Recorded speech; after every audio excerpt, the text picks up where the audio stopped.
Assalamualaikum warahmatullahi wabarakatuh. Halo teman-teman, perkenalkan nama kakak Radiatul Hasanah dengan nomor NIM 23015019005 dari Prodi Pendidikan Islam Anak Usia Dini. Di sini kakak mau bercerita, mau mendongeng. Teman-teman bisa memanggil kakak dengan nama Kak Diah. Oke? Oke, hebat.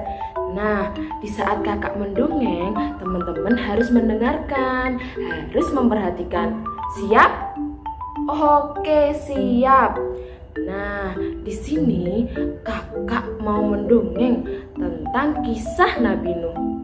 Siapa yang pernah mendengar kisah Nabi Nuh? Coba angkat tangan.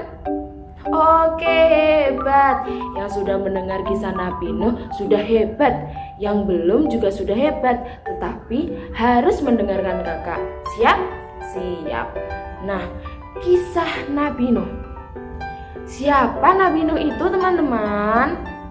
Nabi Nuh itu adalah cucu dari Nabi Idris. Nabi Nuh memiliki fisik yang sangat kuat, cerdas, selalu taat kepada Allah Subhanallah. Teman-teman, siapa yang di sini tahu umur Nabi Nuh? Berapa umur Nabi Nuh, teman-teman? Ada yang tahu? Nah, umur Nabi Nuh itu sangat panjang sekali. Berapa coba, teman-teman? Sekitar 1000 tahun, teman-teman. Wah, panjang sekali ya, teman-teman. Nah, Nabi Nuh adalah salah satu Rasul Allah. Teman-teman, Nabi Nuh sangat sabar sekali dalam berdakwah. Setiap pagi, setiap siang, sore, malam, Nabi Nuh bersabar dalam dakwah. Nabi Nuh berdakwah secara terang-terangan, mendatangi rumah penduduk satu persatu. Siapa di sini yang tahu berapa lamanya Nabi Nuh berdakwah? Coba angkat tangan. Nah, teman-teman, Nabi Nuh itu berdakwah selama 950 tahun. Wah, lama sekali ya, teman-teman. Tetapi hanya sedikit yang mau mengikuti Nabi Nuh, yang mau beriman kepada Allah. Hanya 8-90 orang, teman-teman. Nah, coba teman-teman bayangkan, Nabi Nuh berdakwah selama 950 tahun hanya mendapatkan sedikit orang, 90 orang, teman-teman. Tetapi Nabi Nuh tidak putus asa. Nabi Nuh tetap sabar. Teman-teman tahu, sebagian besar kaum Nabi Nuh tidak mau mengikuti Nabi Nuh, tidak mau menyembah kepada Allah. Dan ketika Nabi Nuh berdakwah, mereka semua langsung menutup telinga, tidak mau mendengarkan dakwah Nabi Nuh. Dan kaum Nabi Nuh langsung berkata, "Hai Nuh, kamu sudahlah berhenti berbicara, tidak usah berbicara lagi, karena kami tidak percaya dengan perkataanmu. Sekarang begini saja Nuh, kamu datangkan azab kepada kami. Apakah azab itu mau datang kepada kami karena perilaku kami?" Itu perkataan kaum Nabi Nuh. Kemudian Nabi Nuh berdoa dan mengadu kepada Allah. "Ya Allah, tolong musnahkanlah kaum-kaum durhaka ini, karena mereka hanya akan merusak bumi ini dan melahirkan anak-anak yang durhaka." Kemudian Allah memerintahkan Nabi Nuh membuat kapal yang sangat sangat besar sekali. Teman-teman, ada yang tahu kapal Nabi Nuh itu terbuat dari apa? Siapa yang tahu? Boleh angkat tangan. Nah, kapal Nabi Nuh itu terbuat dari kayu, dari pohon-pohon di sekitar yang sangat besar. Nabi Nuh dan pengikutnya segera membuat kapal yang sangat besar sekali. Di saat pembuatan kapal yang sangat besar, orang-orang yang durhaka mengejek kaum Nabi Nuh. Lihatlah itu, Nuh, terbukti dia gila. Hahaha, kenapa dia membuat kapal di padang pasir tidak ada air ini? Apakah kapal itu akan berlayar? Hahaha. Itulah ejekan orang-orang yang durhaka. Tetapi Nabi Nuh tidak mendengarkan.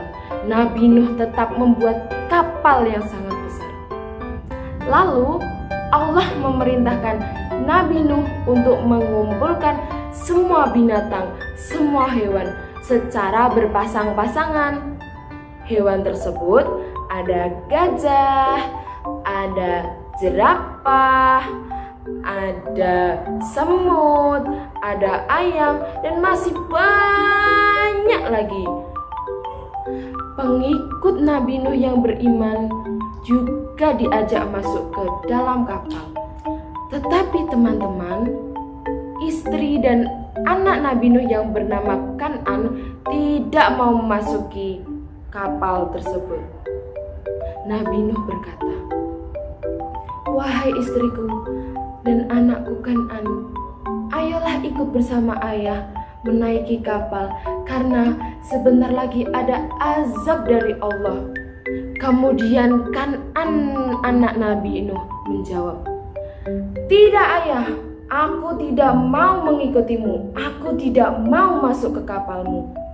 Karena itu ayah hanya berdusta, ayah hanya berbohong, tidak akan azab yang mendatangi kita." Sementara itu di luar kapal, langit pun menjadi gelap. Turun hujan yang sangat deras. Angin mulai berhembus sangat kencang. Wush, wush, wush. Dan petir semakin menggelegar. Dari dalam tanah keluarlah air yang sangat besar. Air semakin tinggi dan menenggelamkan kaum Nabi Nuh yang durhaka dan pohon-pohon di sekitarnya. Di dalam kapal, Nabi Nuh dan pengikutnya berdoa kepada Allah, memohon ampunan kepada Allah, berdoa, terus berdoa. Setelah beberapa hari, Allah memerintahkan bumi ini untuk menelan banjir. Teman-teman di sini, ada yang tahu kisah selanjutnya tentang Nabi Nuh? Ada yang tahu? Nah, coba dengarkan Kak Dia. Selanjutnya, kapal Nabi Nuh pun berlabuh ke daratan lagi. Nabi Nuh dan pengikutnya bersyukur kepada Allah karena telah selamat dari banjir bandang yang sangat besar. Teman-teman, dari kisah Nabi Nuh tadi, kita dapat mengambil hikmahnya. Yang pertama, kita harus selalu sabar, harus selalu tabah atas cobaan yang diberikan Allah kepada kita. Yang kedua, kita harus taat kepada Allah, menjalankan segala perintah Allah dan meninggalkan larangan Allah. Nah, itu tadi kisah Nabi Nuh dari Kak Dia. Semoga bermanfaat bagi teman-teman. Sekian dari Kak Dia. Wassalamualaikum warahmatullahi wabarakatuh. Dadah, sampai jumpa lagi.